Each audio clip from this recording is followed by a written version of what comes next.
Hi guys, just going to talk you through one of our new products, the new Otillo Swimrun shoe. So it's something we've been pioneering, and our design team have been working very closely with the guys from Otillo. So these were the guys who we could almost call the founders of Swimrun.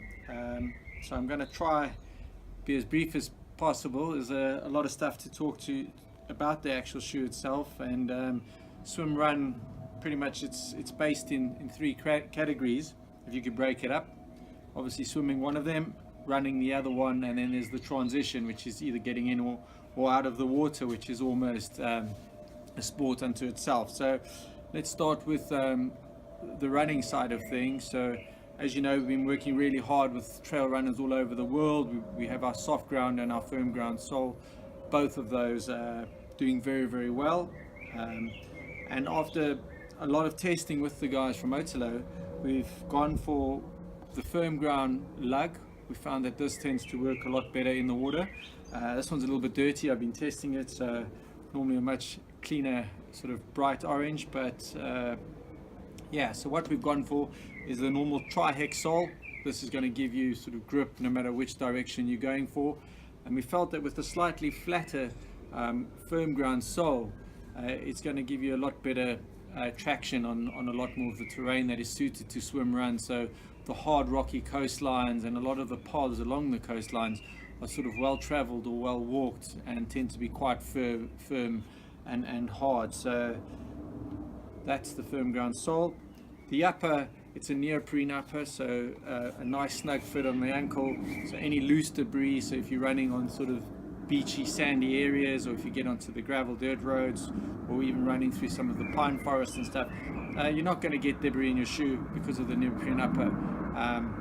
So it works really well on land. In fact, this has become my favorite trail running shoe. So Swimrun out of the picture, this will probably be my shoe that I'm going to use when I hit mountains and forests in the dry areas. So mesh breathable upper, has windows on both sides which work really well for both in the water and out of the water. And then the lacing system. So the lacing system amongst a lot of the elites and amongst you guys online is quite sort of diverse. A lot of you guys prefer the laces. I personally prefer a pull string system. What I will do though, when I'm running, I tend to cut the loop a little bit shorter, but when swimming and your hands get cold and you've got your gear on you, I find the bigger loop works quite well. If I have to for some reason get my shoe on or my shoe off, it works really well to just, with cold hands, tuck it under the front lace and off you go. However, for those of you who don't like the drawstring lace system, we have or we will include a sort of a lace system, just a normal shoelace system. They've worked on the lace system that has a bit of friction on it, so it's not going to keep coming undone, and it's also not going to take on water, which is really important if you're going in and out of the swimrun water. So you'll notice that our eyelets are big enough to have a lace or a drawstring system. The only catch is if you prefer laces, you're going to have to cut off the drawstring system, and that would leave you just with one option, and that's to stick with your laces. So the choice is yours. I know I'm in the drawstring camp, but a lot of guys prefer this.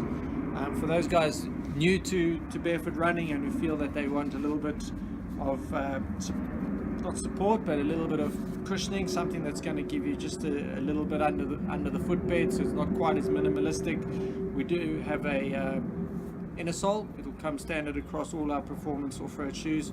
You'll notice the big holes over here. It's multi-reason. The first reason would be it allows the foot to breathe. So if it does get wet, or if it's a hot day and it's sweating, it allows air to move through the shoe, and that obviously regulates temperature and helps keep the foot dry.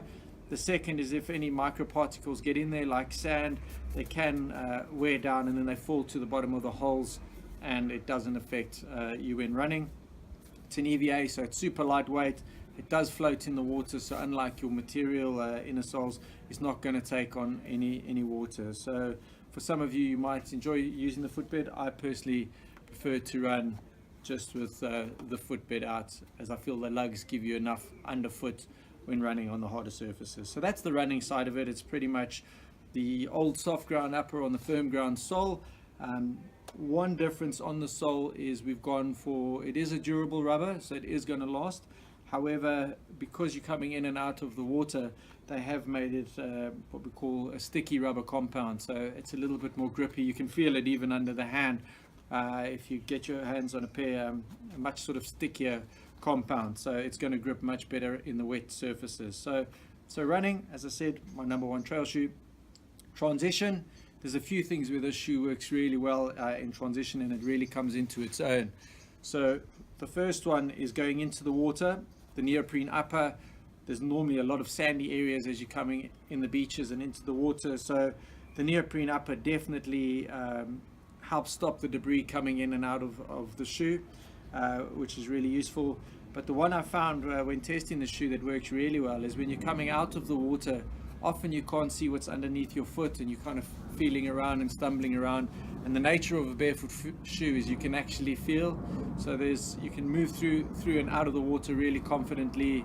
You can feel the rocks around you, you can feel what's loose, you can feel if there's holes, and your foot kind of takes shape of anything that's around. So you're getting maximum sort of ground contact on any rocks or any shape. So even if it's slightly bouldery or it's a little bit slippery, where a normal shoe is very rigid and often sort of that shape, this really has the ability to stick onto the rock. So if it's a rock like that, the shoe can really grab. You can get maximum surface sort of contact area, and that's another reason why we went for the flat tri-hex lug, because we feel that your surface contact is much more grippy, especially on the transition coming out of the water when you're wet, and then also gives you confidence when you're going down the hill into the water because it's multi-directional, so it can grip going down as well as going up.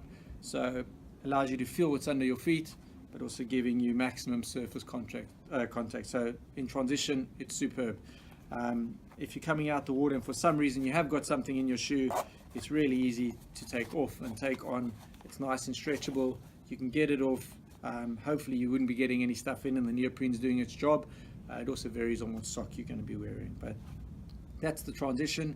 And then once you get into the water, this was a new frontier for us, which our shoes just naturally adapted to, because we all about natural movement. We found that once you got into the water and your foot's in this shape, it allows the foot to almost bend and take the shape of the water like any sea animal with flippers or fins would do. So it works really well when your foot is dragging behind, that the foot allows that, and it has a slight recoil back. So it's only going to assist you when swimming. Another great thing about our shoes when swimming is because we have a good wide toe box. Remember, the foundations for us is flat, wide and flexible. So the great thing about having a wide toe box is, well, think about flippers. There isn't any thin, narrow flippers. Flippers have a nice big wide toe box, and it's the same with our shoes, so it can only assist you in swimming. The material is treated, so it's water wicking. So when you're in the water and your foot is going in this direction, the water should pass through your shoe. Some shoes are big, thick and heavy and clunky, and they're going to catch the water and almost drag, and if they're stiff, you're going to be dragging through the water, where our shoe is really allowing your body to streamline and move through the water efficiently. That's just a few key features on the point. Once again, I urge you to get out there and try them if you haven't tried Swimrun. There's lots of events all over the world now. We have partnered with Otillo, which the World Series is taking place as we speak, or the build up to the World Series. So I do urge you, get involved, try them. They have shorter events, sprint events, long events. You do it in teams, which is great, but we're proud to be part of it. We're proud to be working with them, and we really think that this shoe is going to be a game changer when it comes to Swimrun. So they're available now. Get down, get yourself a pair, and let us know what you think. Thanks guys, bye.